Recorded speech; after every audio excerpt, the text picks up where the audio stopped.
Hi, I'm YaYa, and I want to welcome you back to the Beginners playlist, the best easy watercolor tutorials on YouTube. Today we're going to be looking at granulating paint, the paint I never knew I was missing, the paint that adds instant shading and texture to your pictures. So grab your paintbrush and a tube of paint, and let's go learn about granulating paints.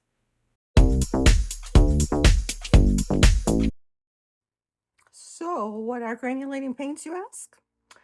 Granulating watercolor paints create a natural speckled texture as they dry, like tiny magic dust settling into the paper.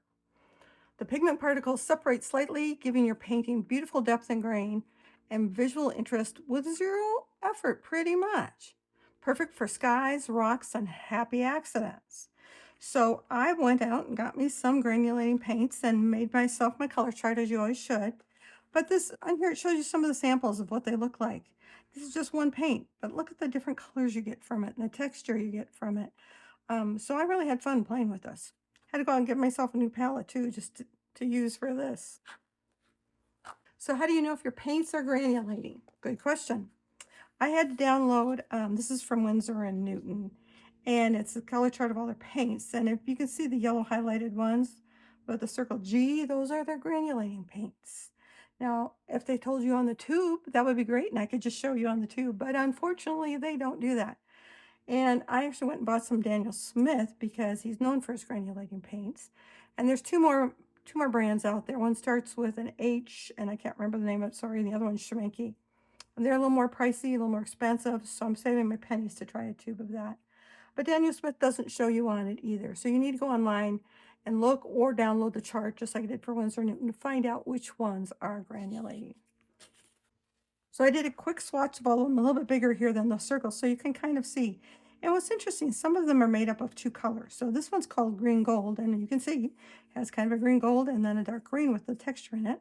This is my other favorite one, and that was, I have to look at my chart to tell you the name of it. That one is Cascade Green, and I like that because it kind of has some blues and turquoises in with it. But these are the 9 I started out with, and if you looked at my tray, there's a few more there. Whoops. But that's what granulating paints look like. So the other thing you want to pay attention to is what type of paper you use them on. So I did the Lunar Blue, which you can see has some blue and then gray tones in it. This is rough, this is cold press, and this is hot press. And the rougher the paper, the more that the granulating particles settle into those divots in the paper. I think they all turned out pretty good. Like I said, this one, they'll just go where they want to go.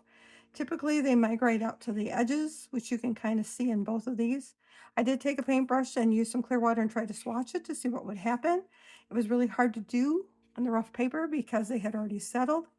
And then the other thing I did for fun was just to drop a drop of water on each one to see what it would do.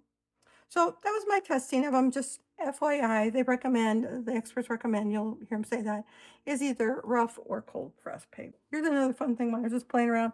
This is the green gold with a drop of yellow ochre on it.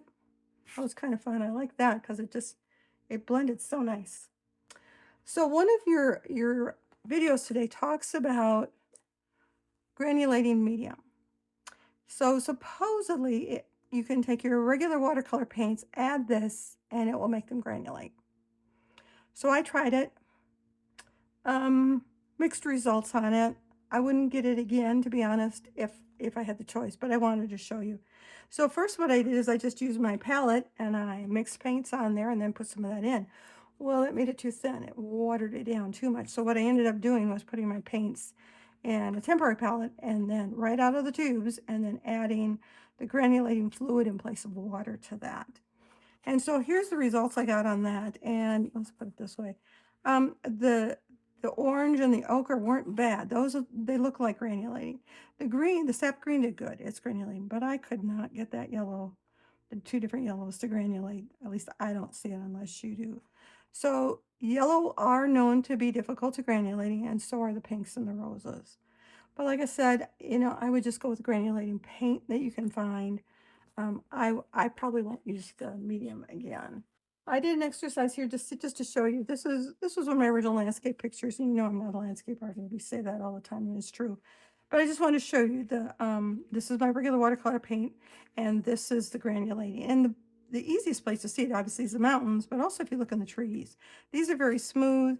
These you can see the particles have separated in. So that's kind of what they look like. I actually like this one better in this case, but I'm not a landscape artist, so if you do landscape better, you'll be okay. So here's one I started over from scratch, and it's okay. It's good, bad, and ugly. I'll let you decide. But I did like the paints on this. These are all granulating colors on here, the skies and the barn and the mountains, and I liked it. And you can see some of that texture in the paints here, and especially on the barn. I did like that. So again, save the picture. I'll look at it in a couple years and see if I've improved. Last thing I want to talk about is granulating paints make shading really easy. This is the same color paint. In fact, it is, I'll tell you here if I can find my piece of paper again. So these trees are just done with rare green. That's what it's called, rare green. And I like them because I did them left-handed. So quick story is Alzheimer's. My mom died of Alzheimer's, runs in my family. So I've always tried to do things good for the brain. And I asked AI saying, so what happens if I paint with my non-dominant hand? Is that good? And it's very good for you. It talks about you develop neuroplasticity and how you can change the pathways that you always take by using your non-dominant hand. So I did my best with all of these, and I did use a bigger brush, and you can see here some of the problems with the stems. So I redid it with a finer brush, and I did the stems first, and then I came back and put in the green, and I purposely put extra over here. So we've got a little bit of more shading than we did on the top ones. But for fun, I challenge you to put that paintbrush in your left hand and give it a try, especially if you have granulating paints. Makes it pretty darn easy. So your homework assignment videos today. This one is super easy. I liked it because on there you can tell, she doesn't talk about granulating paint, but you can tell that she used granulating paint with the back of the bird when you see the video. So very simple one again if you want to try that. This one was a little bit more challenging. I'll just say good, bad, and ugly, let you decide. It was fun to do, however. She has rocks down here that I missed because I was so busy keeping up here. She had gone on and this dried for me, so I couldn't add rocks. But it was a fun one to do. Again, all done with granulating colors. And your last one, again, we'll say it, landscape. This one's called Paint with a Brush. And it was kind of interesting because you'd think you start with a house, but he actually starts painting the sky and stuff around and outlines the house. So it was a good lesson. You can see I used the colors here. Again, I'll save it, not my best work. But we'll look back on it when we get better. So let's go through your video list. I'm not going to go through all of them. The first three on there are more explanation and informational learning stuff. So I would encourage you to watch them, talking about what are granulating watercolors, how to use them.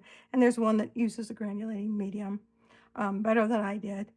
And then the last three are the ones I just showed you. It's the bird, it's how to do that green one, landscape one, and also the house. So I hope you have fun with them. I really do. Thanks for joining me today. I had fun and I hope you did. I hope it challenged you to start using some granulating paints to see what you can do with them. Like I said, they're kind of fun. I can even paint left-handed with them, as you saw. So don't forget, if you like this video, to give it a thumbs up and to subscribe so you'll be notified when the next video comes out. And as always, let's end with YaYa's Irish blessing. May the Lord bless you and keep you.